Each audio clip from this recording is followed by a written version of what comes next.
encontro nesta terça-feira, 12 de agosto. Olha, eu acho que o 12 de agosto marca o nascimento do Centrão, 1984. Por acaso, hoje no almoço, aqui em Porto Alegre, onde eu estou, um amigo que é um estrategista me perguntou sobre o Centrão, dizendo que o maior custo do Brasil seria o Centrão. E por coincidência, eu fui dar uma olhadinha na história recente, eu vivi essa história. Formação do Centrão qual foi? A junção de Sarney e Tancredo para fazer uma chapa para vice e presidente.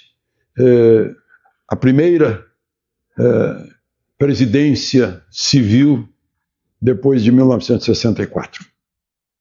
E olhem por que eu chamo de Centrão. Sarney era UDN, direita. Depois ele entrou no partido de sustentação do governo militar. Era Arena. Depois da Arena, a Arena passou a ser PDS. E, por fim, numa dissidência do PDS, ele estava entre os que criaram a Frente Liberal, que virou PFL. Agora, Tancredo. Tancredo era PSD, o partido criado por Vargas, quando criou também o PTB.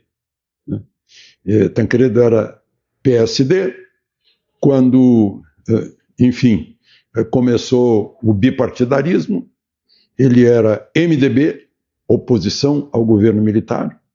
Depois juntou os que não eram nem oposição, nem governo, e formou o Partido Progressista, o PP. E aí juntaram-se todos esses. Olha só, era o Centrão se juntando. 1984. Portanto, o Centrão está fazendo 41 anos.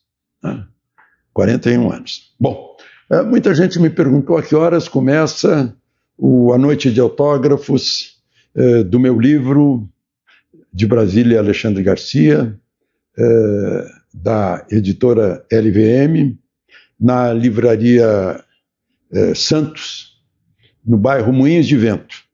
Fica na rua Dinarte Ribeiro, 148, pertinho aqui do Hotel Hilton, onde eu estou, aliás, estou gravando na sala de café da manhã. Encontrei uma bela sala, bem iluminada. Como eu disse a vocês, esse hotel é a minha casa em Porto Alegre, sempre que venho. Muito bem localizado, dá tudo certo aqui. Bom, então lembre-se de se inscrever e ao final de deixar o gostei ou não gostei. Vamos então à conversa desta terça-feira.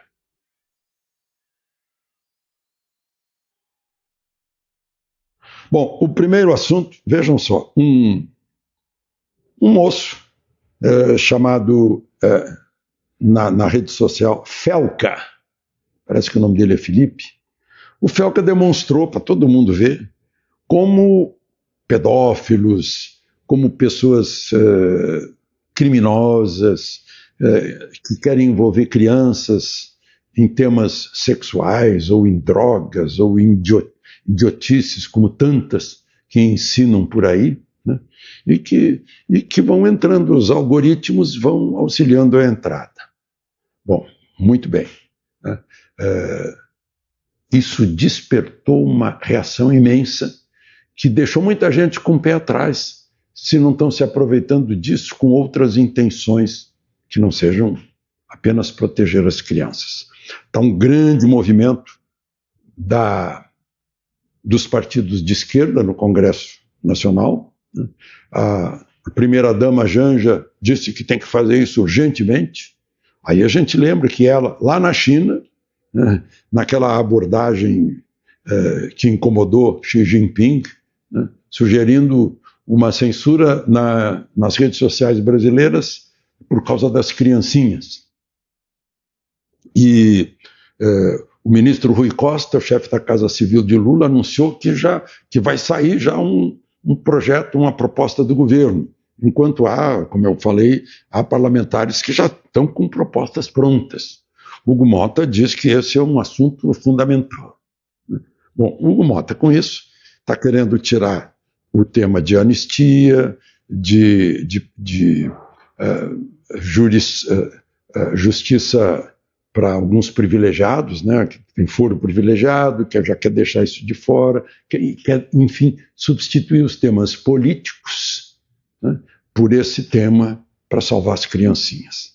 Só que eu quero dizer para todos os hipócritas desse país que isso começou, sinto muito, eu testemunhei, em 1983, na televisão, estimulando a sensualidade precoce de menininhas, de criancinhas. Eu já contei para vocês que me acompanham a estranheza de minha mulher lá no País Basco, em Bilbao, quando viu, olhou, achou estranhas as crianças de lá.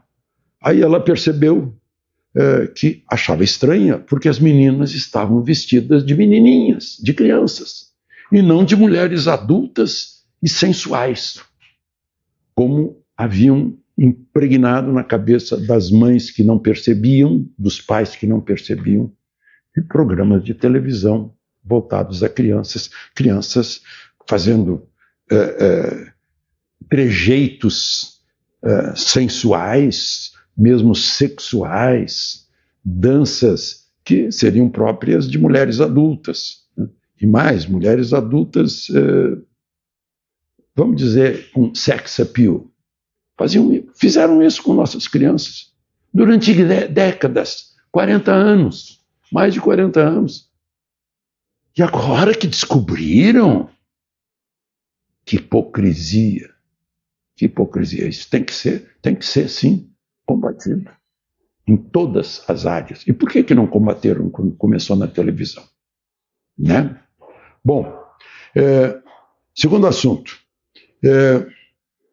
um relatório do Departamento de Estado enviado ao Congresso americano, né, está mostrando que a democracia está sofrendo muito no Brasil, que se deteriorou a democracia, que tribunais minaram a liberdade de expressão, né, e a liberdade na internet, né, que passaram por cima do parlamento, que a justiça deixou de lado o devido processo legal, né, houve prisões arbitrárias e que declarações do presidente Lula demonstram antissemitismo na política brasileira. Como se sabe, o antissemitismo é internacionalmente considerado um crime, né? Assim como o nazismo. Isso vai para o Congresso americano, só para a gente lembrar. Aliás, a propósito, o ministro Moraes está citado nesse relatório. Eu vi uma declaração do ministro Moraes como: eu não sou exigente da língua portuguesa, eu só quero que a língua obedeça à lógica da língua. Né? E eu vejo o ministro Moraes dizendo que são desafios para encarar de frente. Vocês já tentaram encarar de trás? Encarar, essa cara. Quando eu encaro, eu mostro a cara está na minha frente, não é? É só para...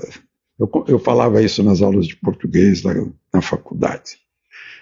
Gente, ainda falando sobre os americanos, os vereadores de Belém do Pará declararam Trump persona non grata em Belém. Ou seja, Trump aqui não será bem recebido pelo legislativo da capital paraense, que terá em novembro a COP30, que corre risco de não ser aquilo que o governo brasileiro gostaria que fosse. O placar foi de 12 contra Trump e 9 a favor, ou seja, 9 não dizer essa bobagem. Não adotar. E só para lembrar, né, a gente está falando aí de democracia, de ações de morais, Vejam só as consequências, né? Os efeitos colaterais da tornozeleira e depois da prisão domiciliar de Jair Bolsonaro. Está unindo o Centrão.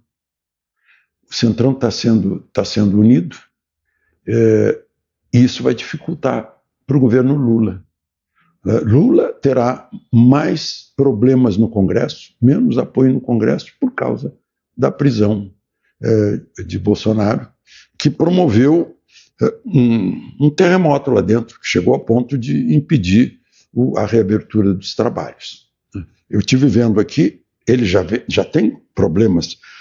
Nesses 954 dias de governo, ele está com uma média de 1,3 decretos por dia. Ou seja, decreto é uma ordem do presidente que tem menos valor que uma lei, mas manda fazer alguma coisa. Foram 1.246 decretos no atual mandato, no Lula 3, mostrando que projeto de lei deve ser evitado para não ter problemas na votação por lá. Aliás, é só para lembrar, ele fez muitos vetos na lei de licenciamento ambiental e agora vai correr o risco de os vetos serem derrubados. De Porto Alegre, Alexandre Garcia.